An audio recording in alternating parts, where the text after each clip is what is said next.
Perkenalkan, ini Naila, salah satu siswa di salah satu sekolah dasar yang ada di Makassar. Dulu, Naila adalah anak yang cerdas dan pintar. Tapi, semenjak hari itu, dia berubah.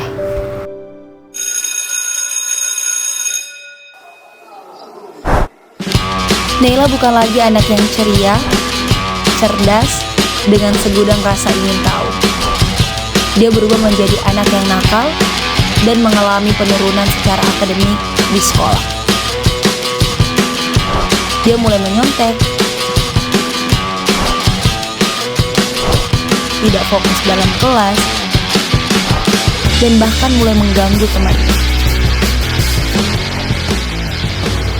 Dan berawal dari sinilah, sang wali kelas mulai sadar bahwa ada sesuatu yang salah dengan anak itu. Dia kenapa menangis? Dia kenapa? Coba cerita ada apa? Kenapa nak? Iya? Naila mau siapa? Montek. Montek ini apa jalan dari tadi? Sudah jangan menangis, nanti ibu kasih tahu si Naila. Jangan nyontek. Udah.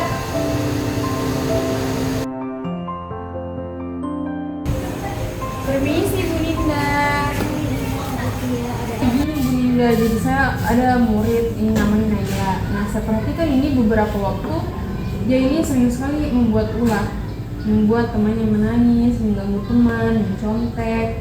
Nah, padahal waktu itu kelas 1, kelas 2 Naila ini anak yang berprestasi, tapi semenjak naik ke kelas 3 dia ada perubahan tingkah laku sama dia, jadi kayak lebih sering mengganggu, yaitu membuat usil, jahil. Nah, kira-kira apa ini solusi yang tepat untuk mengatasi anak ini? Oke, jadi Naila ini dulunya adalah siswa berprestasi kan? Iya, betul. Akhir-akhir ini dia mengalami perubahan tingkah laku. Iya. Perubahan tingkah laku itu biasanya terjadi karena hal-hal terdekatnya, misalnya keluarga. Terus apa ibu tahu bagaimana kondisi keluarganya Naila? Kalau itu saya kurang tahu sih Bu. Mungkin nanti akan saya tanya ke anaknya ya langsung. Oke, atau begini saja Bu, kita atur waktu untuk ketemu Naila dengan saya di sini. Bisa Ibu? Iya bisa. Mungkin besok bisa di Bu. Jadi saya bawa nanti anaknya ke sini untuk ketemu sama ibu. Bisa Ibu. Baiklah, terima kasih Bu. Terima kasih Bu.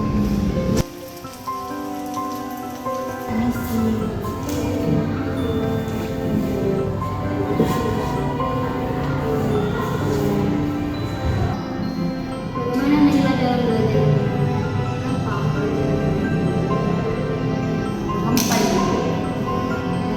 Kenapa tidak senang sama proses belajar? Apakah ada hal lain yang mengganggu kamu? Kalau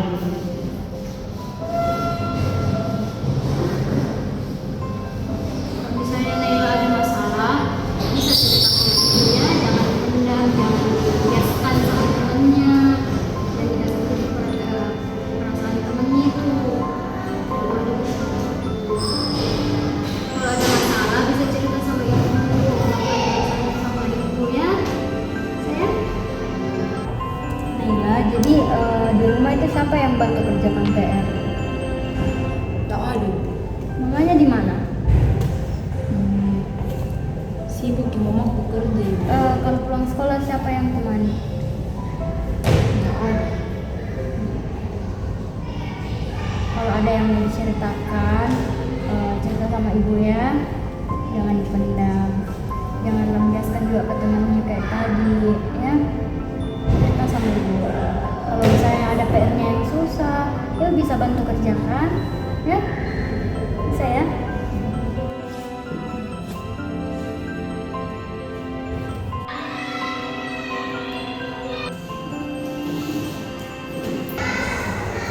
Permisi Bu. Iya, ada apa? Silakan duduk. Ya, sedikit bicara dulu Bu. Mengalami masalah penurunan terhadap belajar. Dan aku juga. Kemarin ini sudah saya konsultasikan ke Ibu B Indah. Nah, saya tanya bahwa bagaimana sih ini untuk mengatasi hal ini. Nah, katanya mungkin kita akan melakukan konseling bersama orang tuanya. Nah, bisa nggak sih Bu kalau kita panggil orang tuanya siswa ini ke sekolah? Kalau saya sih Bu boleh, jangan lupa kalau mau panggil orang tua siswa jangan lupa buat surat isi baru antarkan ke saya, nanti saya tanda tangan. Jadi bisa ya Bu ya, besok saya panggil orang tua murid ini untuk konseling sama anak. Oh iya baik Bu, terima kasih. Ya, sama-sama. Halo, assalamualaikum. Oke, dengan ibunya Naila ini. Oh iya, jadi saya ini wali kelasnya Naila Ibu. Ada sedikit yang ingin saya bicarakan tentang perilakunya Naila di sekolah.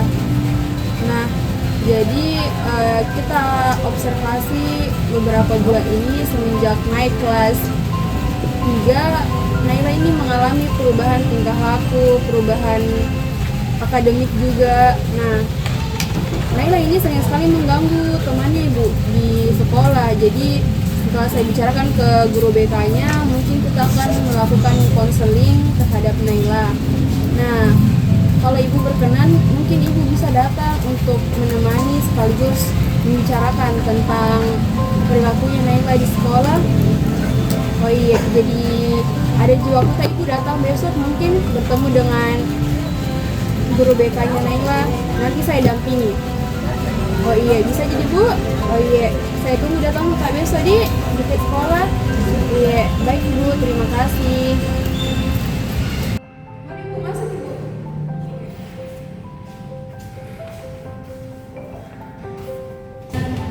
Ya, silakan dulu.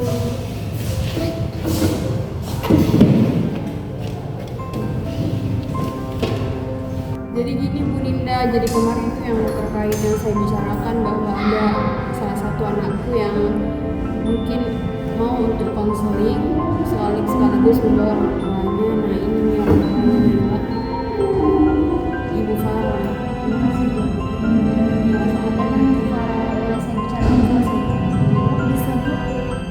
Jadi kita butuh waktu untuk bicara sebelum Naila keluar Bu.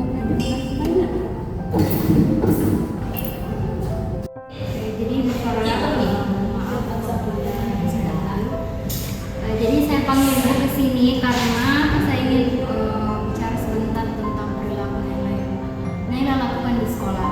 Emang Naila kenapa Bu? Naila itu sekarang menjadi sering mengganggu temannya, bermasalah di kelas belajarnya. Yang saya tahu itu faktornya sejak kapan ya Bu? Karena setahu saya dulu Naila adalah anak yang rajin, berprestasi, terus nurut sama orang tuanya, tidak pernah berbuat nakal Bu. Betul Ibu, Naila itu dulunya siswa yang sangat berprestasi, dia tidak pernah mengganggu temannya, jadi perilakunya bermasalah karena dia itu tidak punya teman di rumah, katanya tidak ada yang menemani dan tidak ada yang mengerjakan tugas, tidak ada yang membantu mengerjakan tugasnya. Apa betul Ibu pernyataan yang Naila ungkapkan kemarin ke saya itu betul atau tidak?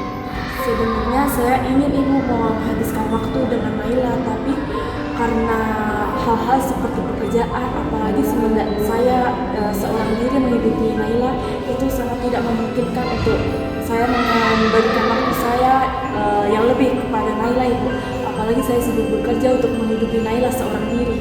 Jadi mungkin karena itu perhatian saya terhadap Naila menjadi kurang. Saya tidak bertanya tentang apa yang dia lakukan di sekolah, siapa teman-temannya, PR-nya, atau bahkan mengapresiasi Naila Ibu. Bu, saya paham bahwa menjadi orang tua tunggal itu sangat berat, apalagi dengan pekerjaan yang menuntut banyak waktu. Namun perhatian kecil itu dari orang tua bisa sangat berarti bagi anak-anak. Jadi ibu itu sebagai orang tua sangat berperan penting. Nah, menurut saya tidak bisa melibatkan diri dalam perkembangan Naila dan mencoba memahami perasaan dan kebutuhannya. Misalnya ibu bisa meluangkan sedikit waktu untuk Naila atau hanya mendengarkan perasaannya, ceritanya, itu bisa memberikan dampak yang luar biasa. Terima kasih banyak Ibu. Mungkin ini karena kelalaian saya minta maaf karena kekacauan yang diciptakan oleh Naila. Baik Ibu, terima kasih. Semoga apa yang Ibu lakukan bisa membawa perubahan kepada Naila.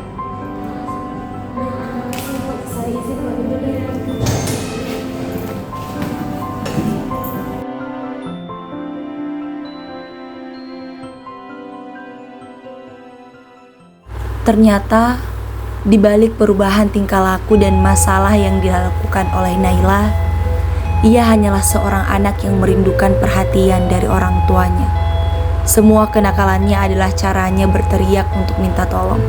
Sebuah upaya untuk membuat dunia, terutama orang tuanya, menyadari keberadaannya.